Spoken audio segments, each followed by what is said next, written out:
Assalamualaikum warahmatullahi wabarakatuh. Perkenalkan, nama saya Riki Agnes Saputra dari kelas 2 D4 ITB dengan NRP 3120600033. Nah, di sini saya akan menjelaskan tentang Y2, yaitu materi tentang security. Nah, kita masuk pada overview. Nah, pengelolaan keamanan yang baik sangat penting untuk kelangsungan sebuah aplikasi. Nah, Y menyediakan beberapa fitur keamanan, diantaranya yaitu authentication, kemudian authorization, kemudian working with password, kemudian ada cryptography, ada view security, dan ada out client, dan juga best practices. Nah, kita masuk pada authentication. Nah, authentication merupakan proses untuk memastikan bahwa user yang login adalah memang benar dirinya. Nah, biasanya dilakukan dengan menggunakan kombinasi username atau email dan password. Nah, pada Y-Advanced Template secara default telah disertakan proses authentication untuk user login.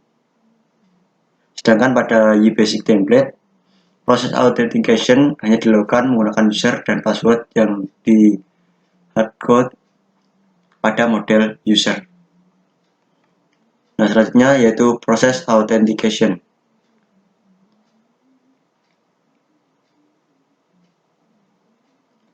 Nah, pada Y2 Advanced Template, proses authentication melibatkan hal berikut, yaitu mengatur komponen user pada application configuration, kemudian membuat atau menggunakan kelas user yang mengimplementasikan interface Y-Web Identity Interface. Proses login akan melakukan validasi password yang dimasukkan user dengan password dalam tabel user. Untuk mendapatkan informasi terkait dengan user yang sedang login, bisa menggunakan ID, kemudian Y-App User ID, kemudian username, yaitu Y-App User Identity Username. Nah, untuk contoh programnya seperti ada di samping ini. Ini terdapat di web.php atau main.php. Komponen user, kemudian identity class, model user. Nah, selanjutnya yaitu authentication event.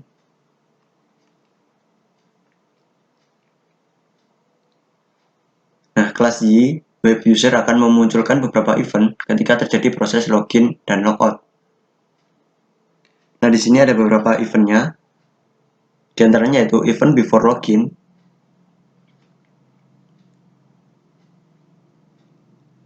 nah ini event sebelum login. Jika metode event handler mengisi nilai properti is valid dengan nilai false, maka proses login akan dibatalkan. Kemudian ada event after login. Event ini akan muncul setelah proses login berhasil. Kemudian event before logout untuk sebelum logout, dan juga event after logout, yaitu event akan muncul setelah proses logout berhasil. Selanjutnya yaitu authorization.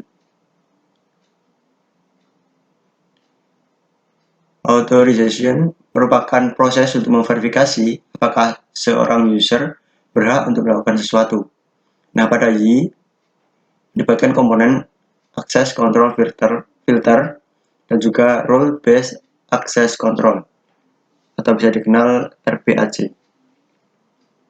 Nah, kedua komponen di atas dapat berdiri sendiri dan juga bisa digabungkan untuk mendapatkan kemampuan yang lebih lengkap. Selanjutnya yaitu access control filter.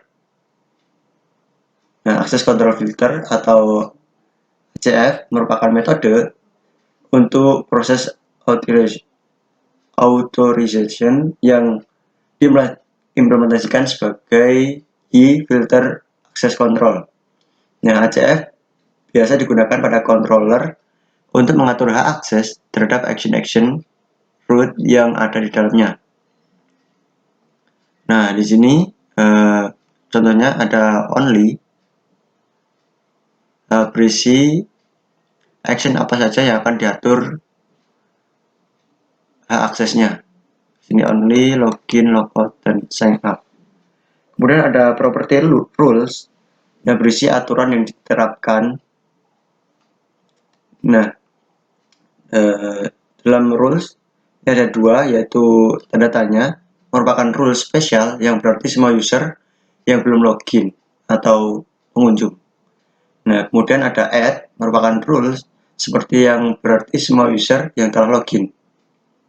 Nah, aturan-aturan tersebut akan dievaluasi di atas ke bawah. Nah, seperti contoh pada program di samping. Nah, kemudian ada role based access control atau bisa dikenal RBAC.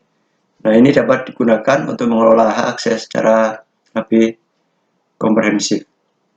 Nah, ini mengimplementasikan RBAC melalui komponen dari aplikasi yang bernama Auth Manager. Nah, untuk menggunakan RBAC ada dua hal, yaitu membangun data untuk RBAC dan juga menggunakan RBAC untuk melakukan pengecekan hak akses. Nah, untuk pengecekan hak akses dapat dilakukan di model, view, maupun controller. Kemudian, konsep dasar RBAC. Nah, komponen utama dari RBAC ada tiga. Yang pertama, role. Role digunakan untuk menentukan peran dari seorang user, contoh admin, author, dan lain-lain. Role dapat memiliki beberapa permission dan juga rule yang lain. Seorang user dapat di-assign satu rule atau lebih. Kemudian permission merupakan hak untuk melakukan sesuatu. Contohnya create post, update post, dan lain-lain. Kemudian rule merupakan script untuk dijalankan, merupakan script yang akan dijalankan untuk memastikan sebuah rule atau permission dapat digunakan oleh user. Nah, sebagai contoh, permission update post dapat memiliki rule yang akan mengecek apakah user tersebut adalah user pembuat post yang akan diupdate.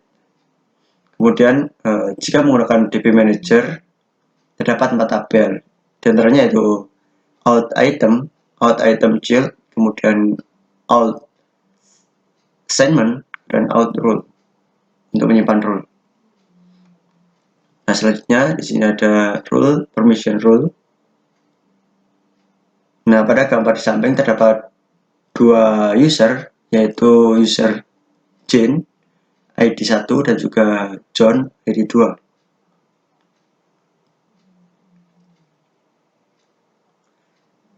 Dan juga terdapat dua role, admin dan author.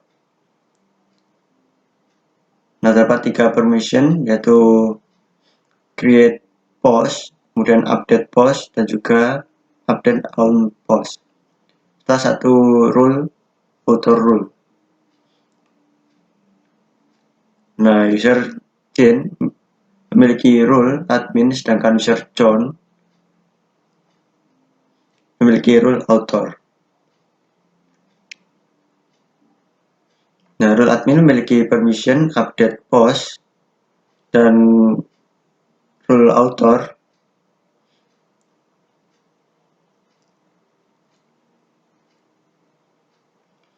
semua yang dimiliki oleh role author juga akan dimiliki oleh role admin. Nah, role author memiliki permission create post dan juga update on post. Permission update on post dikenakan rule author rule. Permission update on post hanya dapat digunakan jika rule author rule bernilai true. Selanjutnya yaitu bekerja dengan password. Nah, semua developer yang baik pasti tahu bahwa password tidak boleh disimpan sebagai teks. Nah, banyak developer masih percaya bahwa dengan menggunakan algoritma hashing, MD5 atau SAL semua sudah cukup aman. Namun dengan teknologi terbaru, password yang disimpan menggunakan algoritma tersebut ada kemungkinan untuk dapat diketahui dengan brute force attack. Nah, serangan ini juga dapat didukung dengan adanya kamus data yang besar yang menyimpan password MD5. Nah, untuk penelitian keamanan, terdapat algoritma asing yang lebih kuat terhadap serangan brute force attack, yaitu bcrypt. Nah, fungsi crypt pada PHP dapat digunakan untuk mengenerate nilai hash menggunakan algoritma bcrypt. Nah, Y menyediakan helper Y app get security yang dapat digunakan untuk bekerja dengan password. Nah, kemudian ada kriptografi. Yang pertama, mengenerate data random. Untuk proses merestat password via email, biasanya dibutuhkan token yang disimpan dalam database dan juga dikirim ke user. Kemudian enkripsi dan dekripsi. Jika ingin menyimpan data secara aman, sehingga orang yang dapat membuka database tidak dapat membacanya, data tersebut perlu dienkripsi sebelum disimpan. Nah, kemudian mengkonfirmasi integrasi data. Nah, pada kondisi tertentu ada kemungkinan ingin memverifikasi sebuah data telah diubah oleh pihak lain atau tidak. Nah, untuk contoh programnya seperti ada di samping ini.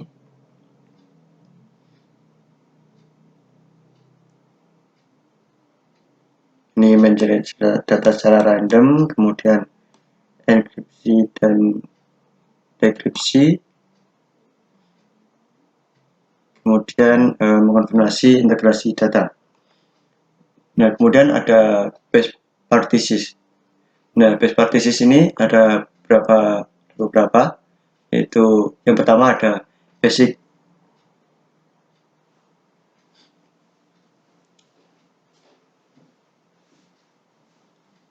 principle, ada filter input dan juga escape output, dan avoiding SQL injection, ada avoiding XSS, cross-site scripting, ada avoiding CSRF, cross-site request for query, ada avoiding file exposure, kemudian avoiding debug info, dan tools at production, dan using secure connection over TLS, dan juga ada secure server configuration.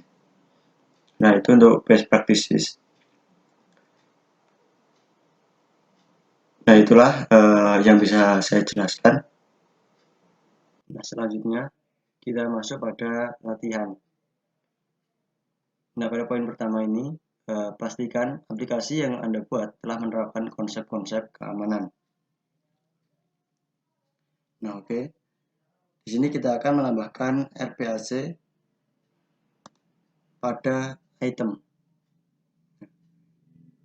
Yang kita perlukan dalam menambahkan RPAC, kita perlu menambahkan tabel baru. Kita masuk dulu pada localhost. Nah, pada MyMart kita perlu tambahkan tabel baru. Di sini ada out segment, assignment, kemudian out item child, kemudian out row. Nah, untuk menambahkan, langsung menambahkan dengan query.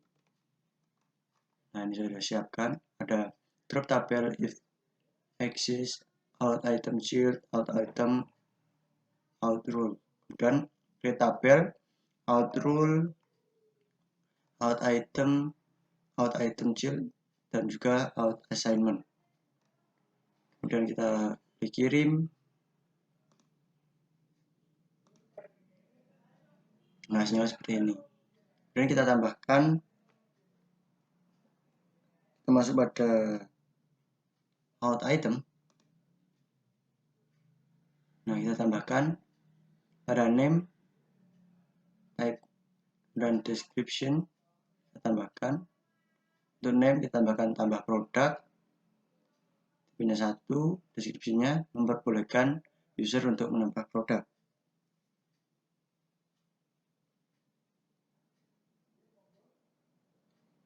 Selanjutnya kita masuk pada out assignment. Nah, untuk untuk auto assignment kita tambahkan item name, user ID.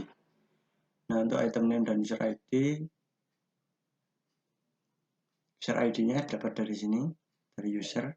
Nah, kita masukkan user yang ID 2 ini. Username Ras. Nah, kita masukkan di sini.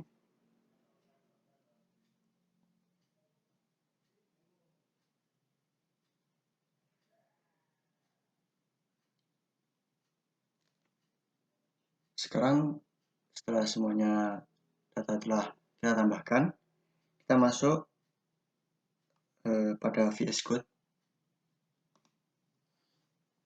Nah, di sini kita masuk pada backend, pada config. Selanjutnya kita masuk pada main.php. Nah, untuk main.php kita tambahkan out manager, dimana out manager ini berisi array, ada kelas memanggil y, rbac, db manager, kemudian ada default rules. Nah, ini berisi quest, pengunjung.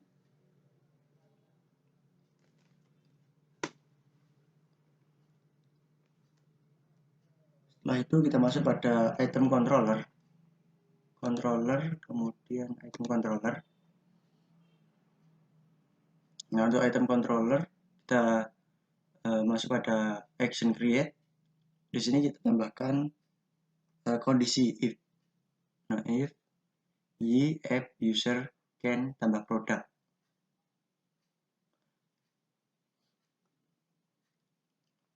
Nah, untuk bisa mengakses y dan juga user ini, kita perlu menambahkan dulu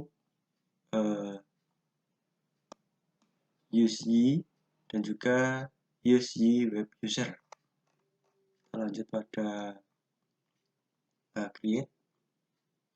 Nah, setelah menambahkan if tadi, kita juga menambahkan else. Nah, else di sini kita panggil y app session set flash. Nah, jadi selain user memiliki permission untuk menambahkan produk, maka akan muncul kata ini, tidak memiliki permission untuk menambahkan produk. Selanjutnya akan di-redirect ke item index.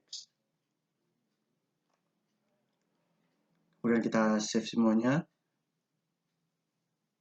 Kita coba buka aplikasi kita.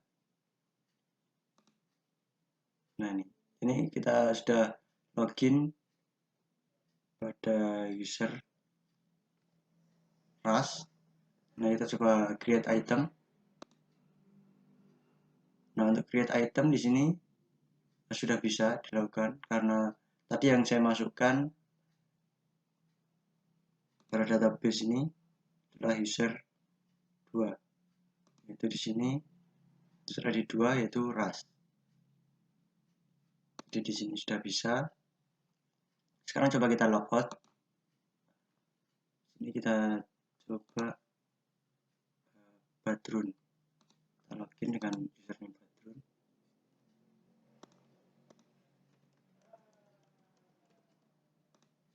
Coba. Selanjutnya kita masuk pada item. Nah, pada item kita coba create. Nah, maka akan muncul flash. Tidak memiliki permission untuk menambahkan produk. Karena yang kita tambahkan tadi hanya user ID 2, yaitu Ras. Nah, demikian untuk pengerjaan latihan pada materi Y2 Security. Kurang dan lebihnya saya mohon maaf. Wassalamualaikum warahmatullahi wabarakatuh.